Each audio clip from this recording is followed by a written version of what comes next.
EPAWA meteorologist Bobby Martich here with your outlook for January 18th, 2024. It is Thursday, and the Thursday video forecast is proudly sponsored by North Penn Car Wash in Lansdale, Montgomery County, Pennsylvania. Keep your vehicle looking great all the time and stop wasting your money on those costly individual washes with North Penn Car Wash's Unlimited Car Wash Club. You can join at a very low price starting at just $13.95 per month, and it's the only place where weather doesn't matter. Snow, ice, and roadway salt and brine season is upon us, of course, and what I like to call slop season. Your car or truck can turn into a cruddy mess very quickly, but you don't have to break the bank in order to keep your vehicle clean. With North Penn Car Wash's Unlimited Car Wash Club, you can stop by as often as you like within the calendar month to get a fresh wash for that one low monthly rate. They are North Penn Car Wash, 986 Sumneytown Pike in Lansdale, Montgomery County, Pennsylvania, proud sponsors of the Thursday video forecast. So we had a first call map out yesterday for this mess coming in here on Friday. And there is still, even as I'm doing this evening, a lot of uncertainty. And the uncertainty is what I talked about yesterday in the video, which is surrounding the inverted trough. Is it going to be there or is it not going to be there? And where's it going to be if it is there? And to what extent? How many hours is it going to last? There's a lot of things that go into this. And we had it, unfortunately, I really wish I could have waited, but I can't because we have a schedule. We have to, once we get to 48 hours ahead of a storm, we send first alerts. We have to have a first map. It's just the natural process of things. Sometimes I wish I could just wait until right before it just to get this nailed down because, there's a lot of things, a lot of moving parts and a lot of different things going on here and nothing really agreeing with each other at the moment. So we're kind of doing our best with what we have, okay? So I'm going to show you what the differences are and show you where I'm leaning right now, okay? I'm not going to go through the whole process of what an inverted trough is. If you missed the video yesterday, they're archived on YouTube. You can go back and watch that, and I explain thoroughly in a very layman's explanation as best as I could of what an inverted trough is. It's just rapidly rising motion in the column, and you get heavier precipitation rates underneath that trough, usually 50 to 75 miles wide.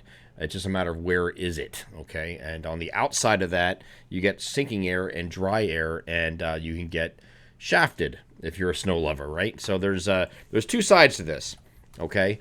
And whether or not it forms is still in question. The global models are actually stepping away from that idea today of it actually forming.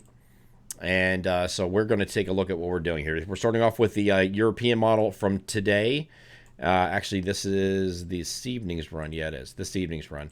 And you're going to have two areas that are converge. One is going to be over the lower Mississippi Valley. Another one is back here with the incoming trough. And it's a reinforcing trough that's really going to get some more cold temperatures in here. It's another one coming in. I know we had a very cold day on Wednesday, cold overnight. I'm looking at my weather station here looking at it's 8 degrees right now. 8. Of course, we have snow cover that's helping with that a little bit too. But either way, these two systems, are although weak, are going to converge with one another. There's also going to be a low pressure jumping out ahead of this mess.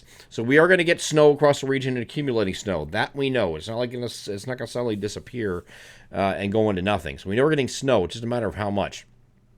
So the European model isn't really thrilled too much with an inverted trough. It tries getting it going here a little bit. See the isobars pointed in here like this, but look how far south it is. It has been south for the last couple of days. But this low pressure is pretty far east. It does get some, as the inverted trough gets a little bit of an influence here over northern Maryland, southern and southeastern Pennsylvania, parts of southern New Jersey and Delaware. It gets a little bit in there, okay? It's not a big influence of snow from this event from the European model. We go over to the NAM for the same time frame. This is the same exact time frame. Get a little bit closer here. You can see where the inverted trough is. Now, this is well defined. You have a very strong inward pointing isobars here. You have the upper level low sitting back here, primary low back here. Guess where the inverted trough is? Right down the middle. Okay, that's where your inverted trough is. And so as a result of that, you get a heavier swath of snow that's kind of like right in here, all right? And that's kind of where, if I looked at the NAM this evening, that ran this evening, the 0Z NAM, which is the evening run, it looks just like our map.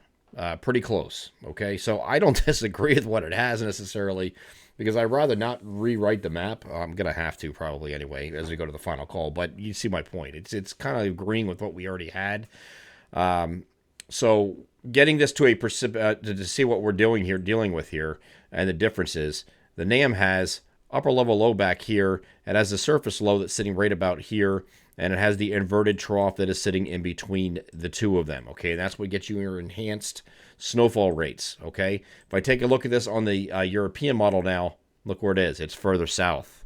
Okay, so it's more progressive with that trough, and it's a little bit deeper and further south. That allows the bigger separation between the upper level low, which is now, well, where is it? There is no upper level low here, so there is no inverted trough. Okay, that you don't have that. So a lot of the global models are doing that, and because they're doing that, there's a difference in the outputs from model to model. Okay, the global models are your GFS, Canadian, and the European model. If you look at the mesoscale models, which this inverted trough would be, that does in fact have the, I'm going to 3 kilometer now, wrong one. It does in fact have the inverted trough. Okay, so because this is a mesoscale feature, typically the mesoscale models are going to have a better handle on this than the global models. Models butcher inverted troughs all the time. Okay, all the time, and they miss them. Okay, or they have them in the wrong place. So it's just a matter of where it's going to end up being.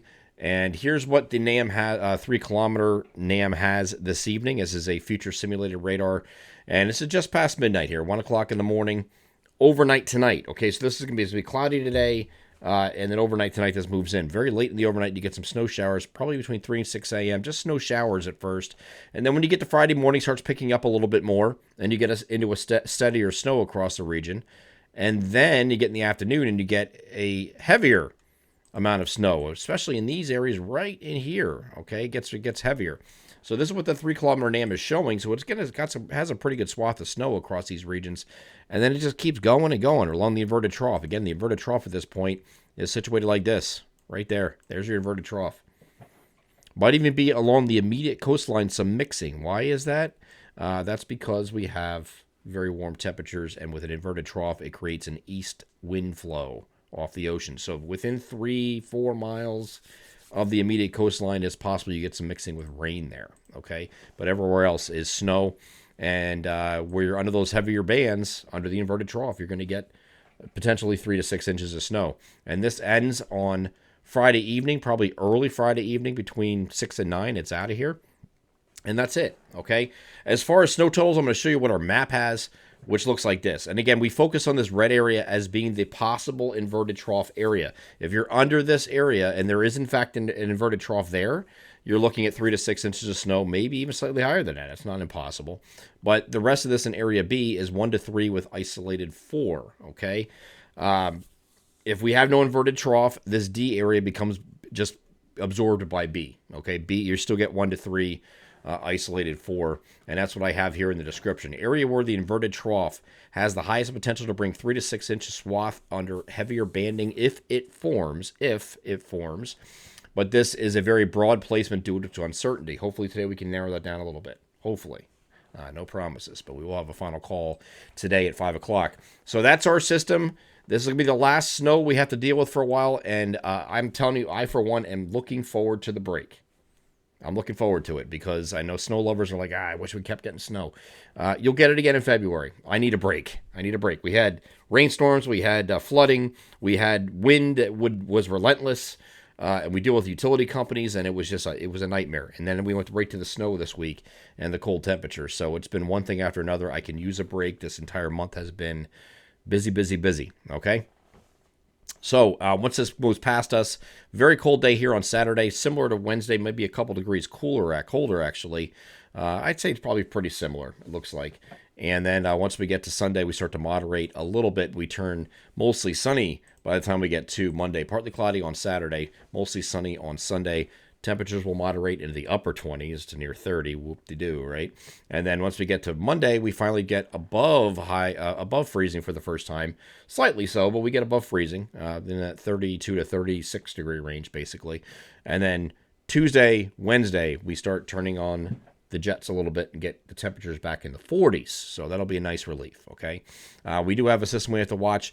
This is not going to be a big deal. This is Tuesday night. Maybe at the onset, you might get a little bit of mixing as a warm front moves through, but then that's going to go over to rain by the time we get to Wednesday and Thursday of next week. You see a rain system coming in because it's going to be just too warm. It'll be too warm for that.